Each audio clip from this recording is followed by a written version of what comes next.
रूस और यूक्रेन का युद्ध अब महायुद्ध में तब्दील होता दिख रहा है। 9 दिनों से जारी जंग में रूसी सेना की ओर से बरस रहे बमों और मिसाइल हमलों ने यूक्रेन के कई शहरों की सूरत बिगाड़ करके रख दी है, जिसकी एक तस्वीर राजधानी कीव से भी सामने आई। वहां रूसी सेना की मिसाइल के निशाने पर आई एक रिहायशी इमारत आग के गोले में तब्दील हो गई। वहां से काले धुएं के साथ आग की ऊंची ऊंची लपटें उठती दिखाई दी। कुछ ऐसा ही मंजर शहर में कई दूसरी जगहों पर भी नजर आया और इमारतों में लगी आग इतनी भीषण थी कि उससे निकल रहे धुएं के गुबार ने पूरे इलाके को अपने आगोश में ले लिया। और ये हाल सिर्फ एक शहर का नहीं रहा, बल्कि कई दूसरे शहर भी रूस के फौज के ताबड़तोड़ हवाई हमलों की वजह से दहल उठे, जिनमें चर्निव और खार्किव भी शामिल रहे। और चर्निव में तो एक रिहायशी इलाका रूसी सेना की ओर से दागी गई मिसाइल से बुरी तरह थर्रा उठा और वहां से धुएं का गुबार उठता दिखा। यही नहीं, रूसी सेना ने वहां रिहायशी इलाकों और स्कूलों को निशाना बनाकर रॉकेट दागे, जिसके बाद फायर ब्रिगेड और राहत टीमें लोगों की मदद के लिए पहुंची और आग की चपेट में आई इमारतों में फंसे लोगों को बचाने का काम शुरू किया। हालांकि ये तबाही भी लोगों के जज्बे को कमजोर नहीं कर पाई और उन्होंने रूस के सामने झुकने से इनकार कर दिया। Ми нікому не віддамо Чернігів.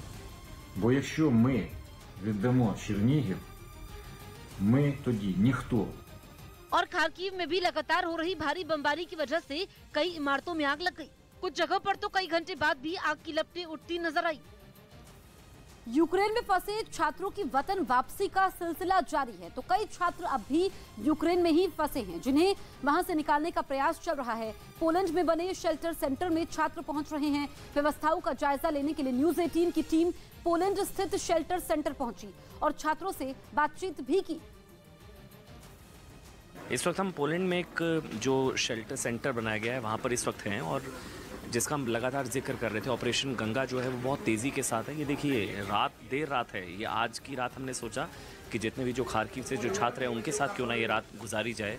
बड़ी संख्या में अभी भी ये जो शेल्टर सेंटर यहाँ पर बनाए गए हैं वहाँ पर ऊपर ले जाते हुए सबके लिए अलग अलग रूम्स यहाँ पर हैं। पूरी कोशिश है सबको कुछ लोग हैं जो अभी होता ये है, देखिए मैं अगर समझा देता हूँ। जब यहाँ पर छात्र आते हैं, जितने भी भारतीय हैं, ये सभी भारतीय इंडियंस हैं, ये जब यहाँ पर आते हैं तो सबके पास पासपोर्ट होते हैं। पासपोर्ट का रजिस्ट्रेशन किया जाता है सबसे पहले। ये देखिए यहाँ पर पासपोर्ट का रजिस्ट्रेशन होगा, यहाँ पर पासपोर्ट का रजिस्ट्रेशन यहाँ पर किया जाता है और उसके बाद जो है ये सबके लिए फूड पैकेट्स हैं। इस तरफ कैमरामैन अगर दिखाए, ये देखिए सबके लिए यहाँ पर फूड पैकेट्स तैयार किए गए हैं। यहाँ पर आएंगे, पासपोर्ट दिखाएंगे और उसके बाद जो फूड पैकेट्स हैं सबको एक एक फूड पैकेट यहाँ पर दिया जाता है। फिर जो क्योंकि मेरे ख्याल से ये लोग जितने भी आ रहे हैं ये बहुत दूर से, कीव से या खार्किव जहाँ पर बहुत ज़्यादा शेलिंग है, बहुत ज़्यादा बमबारी है हो रही है। कुछ लोग हैं, मैं कोशिश करूँगा बात करने की। आपका क्या नाम है? My name is Fauzia, I am from Hyderabad. आप हैदराबाद से, आप कहाँ से आ रही हैं? I am coming from Kharkiv. Kharkiv से, तो क्या सिचुएशन है खार्किव में? There is heavy shelling in the Kharkiv. I cannot describe the situation. I'm not in the condition to describe currently because we have seen a lot. We have been through a lot. There are still some of my friends are still stranded there. अच्छा, एक और चीज़ यहाँ पर बताना ज़रूरी है। ये जो आप लगातार यहाँ पर देख रहे हैं जो मदद की जा रही है, ये BAPS, अगर आप एक बार बात कर पाएँ, ये देखिए ये जो संस्था है BAPS है, स्वामी नारायण संस्था। क्योंकि ये वॉलंटरीली, ये जितने भी लोग हैं, मैं इनसे बात कर रहा था, ये सब वॉलंटरीली यहाँ पर लोगों की मदद के लिए, जितने भी भारतीय हैं जो यहाँ पर आ रहे हैं उन सब की वॉलंटरीली मदद की जा रही है। BAPS या BAPS मीन्स बोचासरण वासी श्री अक्षर पुरुषोत्तम स्वामी नारायण संस्था। ये स्वामी नारायण संस्था जो अबू धाबी में जो टेम्पल बन रहा है, बिल्कुल वही है। और रॉबिन्सविल में भी हमारा अक्षरधाम जो बन रहा है, लंदन में भी निस्दन में हमारा स्वामी नारायण टेम्पल है। So it's a global organization. आपकी आंखें देखकर लग रहा है आप सोए नहीं है 3-4 रातों से। आप सबका मेरे ख्याल से यही हाल है। आप चार दिन से इट्स लेकिन हम सब साथ मिलके एक ही ऑब्जेक्टिव है। आप भी नहीं सोए 4 दिन से? हमारा देख के लग रहा है हमारा एक ही ऑब्जेक्टिव है कि हम सब इंडियन एम्बेसी के साथ मिलके हमारे जो बच्चे हैं यहाँ पे उन सब को अपने देश वापस पहुँचाए, सेफली पहुँचाए और सब बहुत यूनिटी के साथ इंडियन एम्बेसी के साथ अच्छा काम कर रहे हैं। बहुत मुश्किल की घड़ी है। अच्छा, एक मिनट मैं बता देता हूँ जल्दी से। जो सेंटर बनाया गया है यहाँ पर जितने भी भारतीय जो आ रहे हैं उन सब के लिए यहाँ पर व्यवस्था की गई है। ये देखिए, ये सामने ब्रेकफास्ट काउंटर है। ये ब्रेकफास्ट काउंटर सुबह जो है देख रहे हैं आप, ये ब्रेकफास्ट काउंटर यहाँ पर तैयार किया गया है। अगर हम अंदर जा सकते हैं, बिल्कुल जा सकते हैं। ये देखिए, ये ब्रेकफास्ट काउंटर यहाँ पर तैयार किया गया है। लंच, डिनर, ब्रेकफास्ट की व्यवस्था यहाँ पर रहती है। पूरा प्रॉपर यहाँ पर व्यवस्था की गई है सभी छात्रों के लिए, सभी भारतीयों के लिए। मुश्किल घड़ी है, लगातार ऑपरेशन गंगा चलाया जा रहा है। सरकार अपने स्तर पर पूरी तरह से तैयारी कर रही है। पोलैंड में जनरल वीके सिंह हैं, जो कि MOS है सिविल एविएशन मिनिस्ट्री में, तो अपनी तरफ से पूरी कोशिश की जा रही है सरकार की तरफ से। मुश्किल समय है, लगातार छात्रों का आना जा रहा है। कैमरा पर्सन राकेश नेगी के साथ मैं अमन चोपड़ा, पोलैंड। रूस के मिसाइल हमलों ने खार्किव में भीषण तबाही मचाई। शहर का ज्यादातर हिस्सा खंडहर में बदल गया।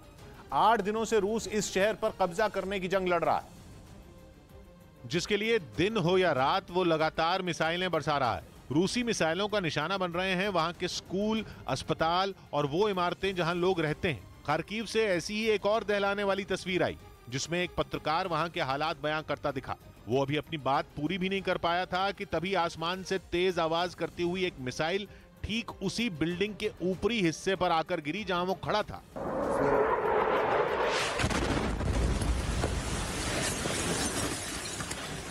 मिसाइल के धमाके के बाद वो पत्रकार जान बचाकर इमारत के अंदर भागता दिखाई दिया, लेकिन खार्किव के कई लोगों की किस्मत उस पत्रकार की तरह नहीं रही। रूस के ताबड़तोड़ मिसाइल हमलों की जद में आकर वहां अब तक 30 से भी ज्यादा लोगों की मौत हो गई, जबकि शहर का एक बड़ा हिस्सा मलबे में तब्दील हो गया। खंडहर में बदली इमारतें देखकर ऐसा लगा मानो कई साल से वहां कोई रहा ही न हो। दूर दूर तक सड़कों पर पत्थर, लकड़ी और बिल्डिंगों से टूटकर गिरे लोहे के टुकड़े बिखरे दिखे। मिसाइल हमले की मार से वहां की एक इमारत का तो नामो निशान मिट गया। बताया गया कि बड़े से गड्ढे में बदली ये बिल्डिंग कभी बच्चों का स्कूल हुआ करती थी। यूक्रेन के मुताबिक रूस की सेना को खार्किव में घुसने से रोक दिया गया, जिसके बाद बौखलाहट में उसने मिसाइल हमले करके वहां के नागरिकों को निशाना बनाया। वहीं दूसरी ओर आज नेटो देशों के सदस्यों की वर्चुअल बैठक होगी, जिसमें यूक्रेन की स्थिति और रूस से होने वाली बातचीत पर चर्चा होगी।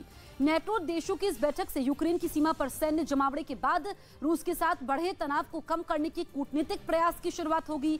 आपको बता दें कि नेटो के 30 देश मेंबर हैं और यूक्रेन पर रूस के हमले की एक वजह नेटो भी माना जा रहा है। उधर यूक्रेन के सुमी शहर में रूस के सैनिकों को मुंह तोड़ जवाब दिया गया। उसके कई टैंकों को यूक्रेन की सेना ने तबाह कर दिया। इन जवाबी हमलों से जुड़ा एक वीडियो यूक्रेन की सरकार ने जारी किया, जिसमें दिखा कि सुमी शहर की एक सड़क पर खड़े रूस के 2 टैंकों को यूक्रेन के सैनिकों ने रॉकेट लॉन्चर से उड़ा दिया, जिसके बाद वहां जोरदार धमाका हुआ और टैंक आग की लपटों में घिर गए। इतना ही नहीं, यूक्रेन के एक दूसरे शहर में भी रूस के खिलाफ एक बड़ा हमला हुआ, जिसमें रूस की फौज को निशाना बनाकर भीषण गोलीबारी की गई, जिससे वो पूरा इलाका थर्रा उठा। इस दौरान इतने गोले बरसाए गए कि वहां थोड़ी देर के लिए गोलों के अलावा कुछ भी दिखना बंद हो गया। अपनी सेना के इस कारनामे से खुश होकर यूक्रेन के राष्ट्रपति ने रूस को धमकी तक दे डाली।